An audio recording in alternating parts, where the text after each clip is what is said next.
What's going on, all you horror movie enthusiasts out there? It's your two favorite ghouls back here for Cinephellas. I'm Logan Myers. It's my good mate over there. And I'm Sarah Snook. And tonight we're back to talk about an all new Netflix original horror film. It's called Run, Rabbit Run.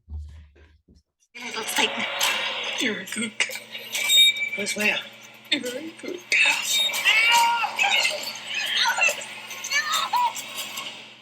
You're a good cow.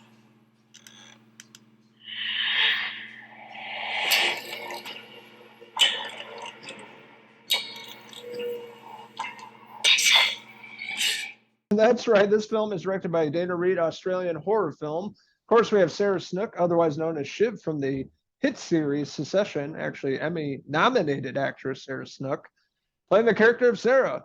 With her Australian accent from the get-go of the film kind of threw me off because I'm used to her New York accent in Succession, but her character deals with a lot of stuff. She's a daughter, a sister, a mother, the list goes on and on. She's a doctor, fertility doctor. And in the film, her father passes away. It's her daughter Mia's birthday.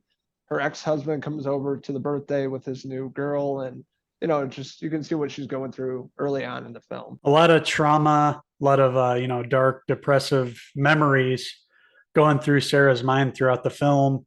And her daughter starts acting weird. She sees this rabbit run up, and it sets off this chain event of things that happen to her in the film, and it's very much a mind horror, psychological horror film with Sarah Snook, yes, and her Australian accent. I wasn't used to it either. Been used to seeing her on Succession all these years going on, and finally hear her talk normally, and it's like, whoa, she actually is an Australian actress. But interesting concept with her, and you find out as the movie goes on, these traumatic events that have plagued her, obviously having to do with life and death, and confronting something that happened in her past, which you don't really find out what it is until the end. But it's a long, dark, and depressing journey to get there to find out what happened. And you learn that she did something really awful back in the day, and it's traumatized her the whole time in the film. Things start to get more spooky in this movie. Essentially, Mia gets hit on the head, and she wants to go see Grandma Joan. She's never met Grandma Joan, and she's saying she's Alice. She's not Mia anymore.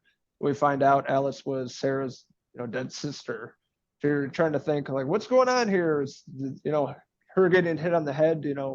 Knock a few screws loose, or is she possessed? Or asking a lot of questions. They really kind of dive into that. Yeah, it's another movie with a child being creepy. We've seen a lot of these over the years. Drawings are really dark, and monsters lurking in the shadows. You don't know if we're dealing with demons, possession, and this movie really keeps you guessing up until the end. But along the way, it's not the kind of horror film where there's a lot of jump scares or anything like that. The only thing that keeps you going is the relationship between Sarah and her daughter Mia. And as it gets weirder and weirder, it kind of draws itself out. And I felt the running time was a little too long for what's happening on screen. It never really grabbed me or, had me guessing until the end, even though it does leave you guessing until the end. I wasn't really invested in it, unfortunately. It didn't have anything that really like grabbed me and shook me like, other movies, similar movies, like we'll say like Hereditary, that had that shocking moment that really pulls you in and you want to see what happens to the rest of the story. This one is kind of the same kind of, the same tone and feel throughout the whole film. And it's like a really slow burn.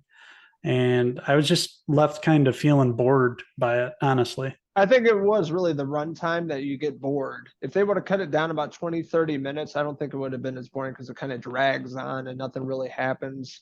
It's a really slow film. There's a few parts that are pretty spooky, but everything else it's like, all right, it keeps going on, and we get the point.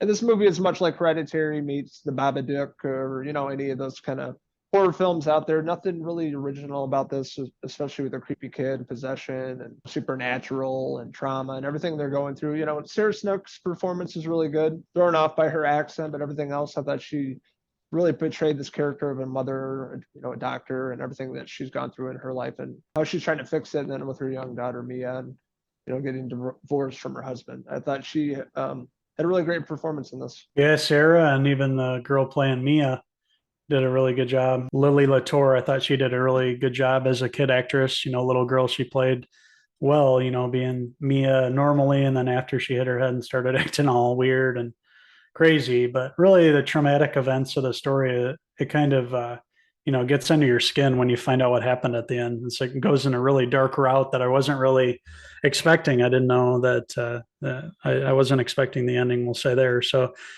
for that aspect, it was good and unique as far as what they were trying to portray in the movie. It just took too long to get there, and unfortunately it wasn't edited very well and never really gained my excitement or anything.